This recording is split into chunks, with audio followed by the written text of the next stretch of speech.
In this video, I'm going to show you a simple cat design that I made and a cool trick that I used to get around some of the creative limitations of Spark.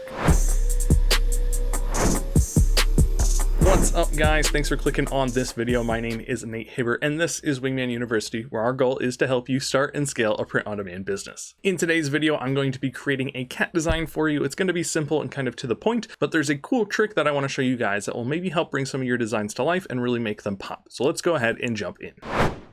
First things first, here we are inside of Amazon looking at a shirt that I found inspiration from, this America shirt rather, which is a cat niche shirt and also has to do with July 4th, which is coming up. So I was messing around with a few different design styles inside of Spark with this saying, and I wanted to show you guys one of the designs that I came up with and how I had to use some outside the box thinking to solve a problem that I was having, just because of the limitations that you have with Spark. As much as I love it, there are some holdbacks. So let's go ahead and jump into Spark, where I already have our saying typed in. I have our artboard in the size that we want it, and I have a black background.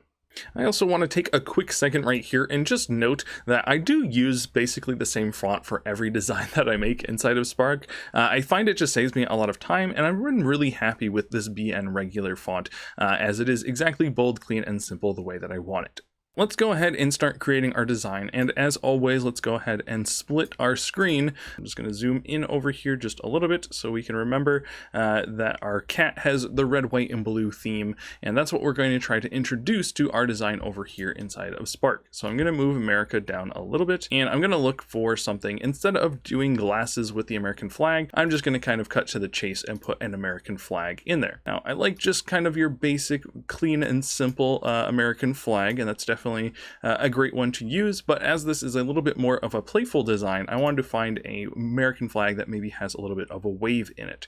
I'm really liking this one that's on the pole. The pole is kind of bending, but as I'm looking at this bigger, this flag is maybe not enough details in it for me to find it interesting or want to put on this type of shirt. So I'm going to find another one that maybe has some more waves in there. And I like this one a little bit more. It's a little bit bolder and to the point. It doesn't have that flag's pole in there, but that's okay. We can use this one as it does have some movement lines in here, which just makes it a little bit more playful and fun. And actually from now, I'm going to change this to a red color. So I'm going to go to my color picker and I'm going to find a shade of red that I think looks good. All right, now for the next icon that I'm going to want, I'm going to look for a cat head and maybe just a silhouette of a cat head, not something that's overly detailed or this photorealistic style.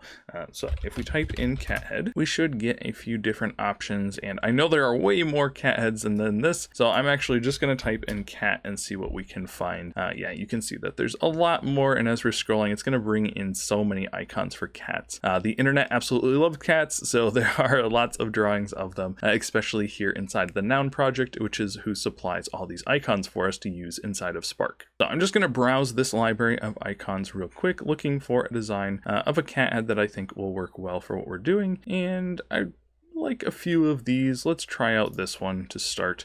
This one's kind of derpy actually, so let's go ahead and look for another one.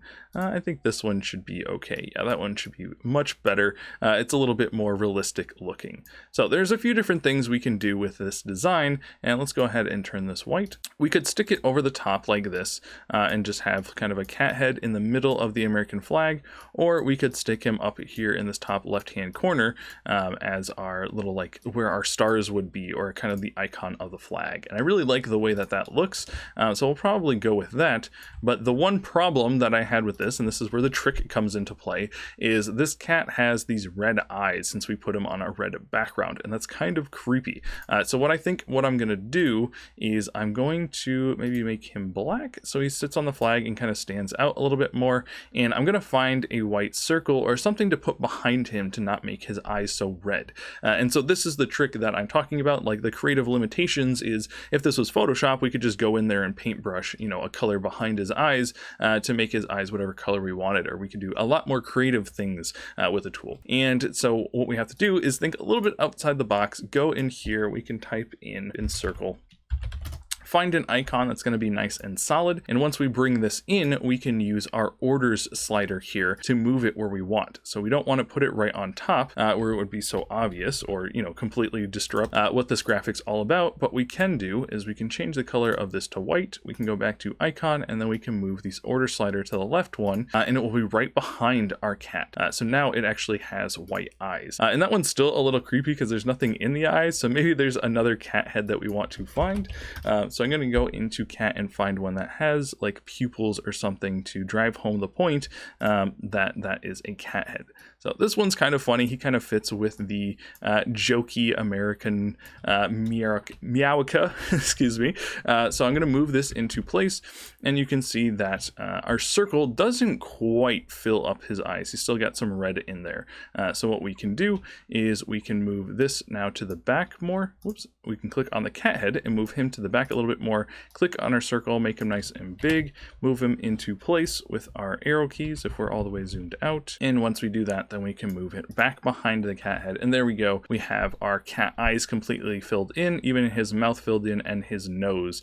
So they're not all red like they were before. And just another tip that I want to show you guys real quick is actually if we move this back again and have the circle in front and we hold down shift while we're clicking both of these things, then this new icon, or this new option rather, will appear, which is called group, which is super useful, especially when you're doing something like this, because now I can move this, I can rescale it at any size. Say I did want him to be, you know, much bigger, and move America down a little bit, then they would still be grouped in together. If they were ungrouped, then it's a lot bigger of a pain to try and line these things up, you know, when we're trying to resize them and move them, and it just takes more time, which we're trying to avoid. And especially if I move this away now, you can see that it would not be easy to see what's going on here. It would be very hard to understand, you know, that this is a cat head. But if we take this circle and we put it back in place, and we move this order behind, then again, we can see that this is actually a cat face, and it's a lot easier to see what's going on just because we have that color underneath him. So if we click here, I'm going to make that circle just a little bit bigger to match his head. I move this back behind the design. I can actually shift click now, group these things together, and now that circle is even behind him. So I can move this wherever I want to, resize it however we want, put it kind of wherever. We can even rotate these things together. So there's just a lot of functionality behind this one trick. If you found that tip helpful and you'd like to learn more about Adobe Spark, we actually have a step-by-step guide down in the description below that you can click on, and that will show you all the way from signing up to Adobe Spark to creating your very first print-on-demand design. But if you'd like to see me use this tool even more, we have a playlist over here for you that you can click on. And until the next video, I'll see you guys around.